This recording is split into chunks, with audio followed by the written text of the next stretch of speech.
C'est avec beaucoup de fierté et de plaisir que le département de la Mayenne organise cet événement, le numérique en commun, qui a pour vocation, pour objectif de créer un temps de réflexion et de travail autour du numérique, de réunir tout ce monde-là, que ce soit des élus, que ce soit des acteurs associatifs, entreprises. On a à peu près 300 participants aujourd'hui. Faire en sorte que chaque Mayennais, quelle que soit sa situation socio-économique, puisse bénéficier des services publics dématérialisés est le fil conducteur de notre journée. Donc numérique en commun, c'est la manière dont on peut penser qu'un numérique soit plus sobre, plus transparent, plus ouvert. C'est pour ça que l'Agence nationale de la cohésion des territoires tient aussi à les soutenir, à les mettre en avant. C'est en se confrontant aux acteurs de terrain qu'on arrive à dessiner justement ce numérique d'intérêt général.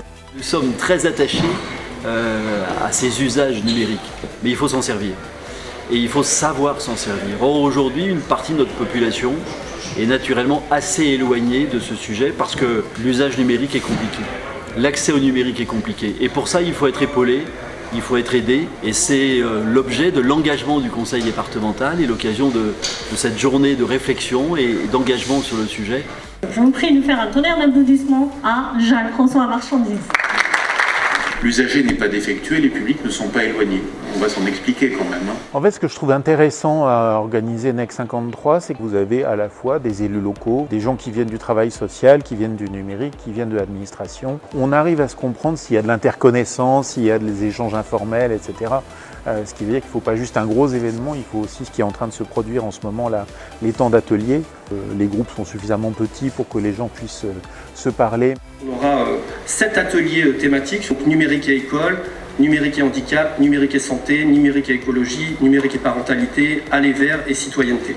Participer en plus à des ateliers aussi, à l'atelier santé et numérique. C'est important de pouvoir échanger avec eux, de les accompagner, qu'ils sachent qu'on existe. C'est une journée extrêmement importante puisque c'est une façon d'aller vers les professionnels du territoire et puis montrer qu'on est présent à côté d'eux pour les soutenir dans cet accompagnement. C'est important d'être présent pour présenter nos services aux partenaires, aux élus. Et c'est vrai qu'il y a tellement d'associations qui œuvrent dans le même sens, tout le monde ne se connaît pas. C'est l'opportunité d'échanger sur les services des uns et des autres. C'est de rencontrer des partenaires qui sachent ce qu'on fait et puis qu'on puisse intervenir à leur profit. Place à la suite de ce NEC 53. La NEC 53, je trouve que c'est un événement fantastique parce que ça nous permet d'avoir une vision sur l'inclusion numérique, à la fois des différentes expériences et puis des études et des réflexions autour de l'inclusion numérique. On sait bien que c'est un grand sujet, on ne sait pas avec un seul acteur qui va y arriver, c'est en nouant des partenariats. Et donc l'objectif, c'est vraiment d'apprendre à se connaître aujourd'hui et de voir comment on peut mieux travailler ensemble. En fait, c'est comment du coup faire en lien avec les grosses têtes de réseau associatives, le lien avec les associations qui ensuite font le lien avec tous les publics. Pouvoir présenter et partager en fait toute l'offre numérique, faciliter aussi bien l'accès à l'emploi, à la formation, à la découverte des métiers et aussi aux aides. Et on s'aperçoit au final qu'on est tous un peu en fracture numérique, quel que soit le sujet. Donc l'idée c'est vraiment d'apporter ce petit plus de tous les petits freins du quotidien en fait sur la thématique du numérique. En fait, tout le monde se pose la question de savoir ce qu'il convient de faire, avec quels outils. Avec le numérique. On vient présenter l'outillage que l'on propose aux médiateurs et aux conseillers numériques, ce qu'on peut leur proposer pour accompagner les usagers.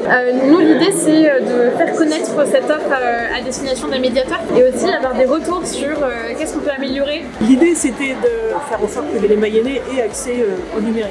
Le conseiller numérique permet aux Mayennais d'apprendre le numérique, de ne pas avoir peur. Grâce aux 22 conseillers numériques répartis sur tout le territoire, certains financés par l'État, d'autres financés par les intercommunalités, d'autres financés par le département, nous avons un parfait maillage. Et nous avons réussi à avoir cette coordination qui permet de former, d'informer et de faire travailler ensemble et de faire progresser ces 22 conseillers numériques. Le département de la Mayenne est considéré comme département pilote aujourd'hui par l'Agence nationale de la cohésion des territoires. Maintenant, il faut continuer. S'il y a quelque chose à développer, c'est comment aller vers l'usager.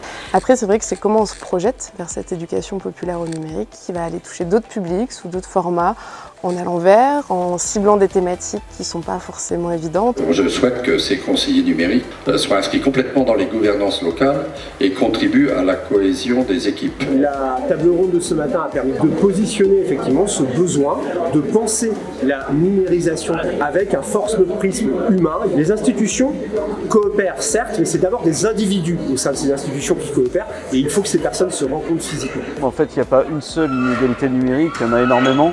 On a des publics qui sont sur des questions de rematérialisation à travers les Fab Labs, etc.